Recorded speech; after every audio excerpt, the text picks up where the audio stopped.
Welcome back to Punk Rock Theologian. Today I'm looking at something that we don't honestly have a good modern English word for, so it's going to take me a minute to get us there. I'll start from reading this Bible. I was reading in Luke 16, and we get what people call the parable of the shrewd manager. Don't worry about that too much. It's not the point of today's story. We're going to pick up at verse 9 with Jesus wrapping it up. And I say to you, make friends for yourselves by means of the mammon of unrighteousness, that when it fails, they may receive you into the eternal dwelling. This is basically what that guy had done, but it's weird that it feels like Jesus is telling us, hey, be like that guy who cheated his boss. But he keeps going. He who is faithful in a very little thing is faithful also in much, and he who is unrighteous in a very little thing is unrighteous also in much. If therefore you have not been faithful in the use of unrighteous mammon, who will entrust the true riches to you? And if you have not been faithful in the use of that which is another's, who will give you that which is your own? So here at least it makes it plain that this guy was not faithful in using what was someone else's, and he's saying, no, you need to do that. And it ends with a line that most Christians are familiar with, no servant can serve two masters, for either he will hate the one and love the other, or else he will hold to the one and despise the other. You cannot serve God and mammon. We probably would have expected him to say you can't serve God and the devil or something like that, but he says you can't serve God and mammon. I don't know if you caught it, but it stuck out to me that he used the word mammon there 3 times in those 4 verses. So I did what I do, and I jumped into comparing different translations and trying to really understand this word, because I'm like, is he just talking about money? What does he mean by mammon? Because I don't know about you, that's not a word I use on the regular. The weird thing is, this Bible is a New American Standard, but if I go online and look up the New American Standard,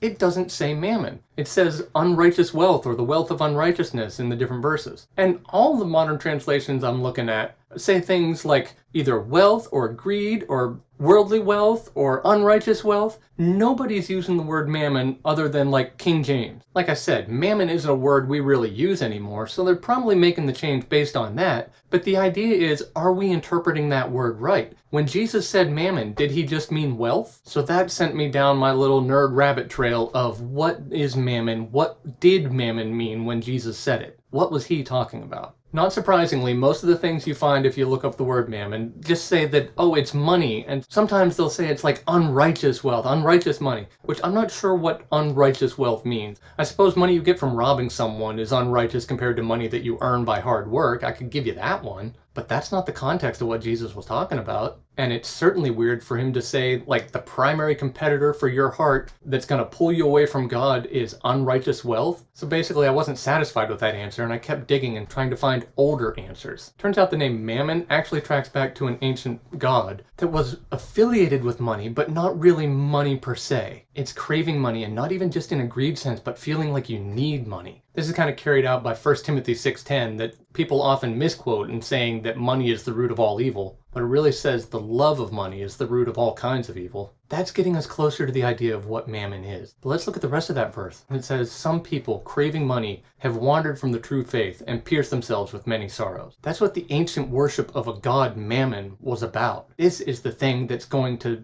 be your savior, that solves all your problems. And that's what totally fits with what Jesus said in Luke 16:13, that you cannot serve God and mammon. For the best way I can explain this, you're going to have to stick with me for one more story. That's back in the Old Testament in 1 Kings 18. This is Elijah's great showdown on Mount Carmel where he calls down fire from heaven. It's a really cool story. But at the beginning of that, when he's calling out the nation, he says in verse 21, how long will you waver hobbling between 2 opinions? If the Lord is God, follow him. If Baal is God, follow him. I believe this is exactly the same thing that Jesus was saying. I would paraphrase it as, if you think God can solve your problems, trust him. If you think money will solve your problems, trust that. But you can't have it both ways. You're going to pick one or the other. This is a key thing because it's not so much about greed. It has nothing to do with how much money you have or how much money you want. It has to do with how much you want the money, how much you depend on the money. Even in Christian circles, in churches, we would never come out and say it out loud, but that's often how we operate. You'll have some big problem or objective, and it's like, boy, we really need God to work in this one.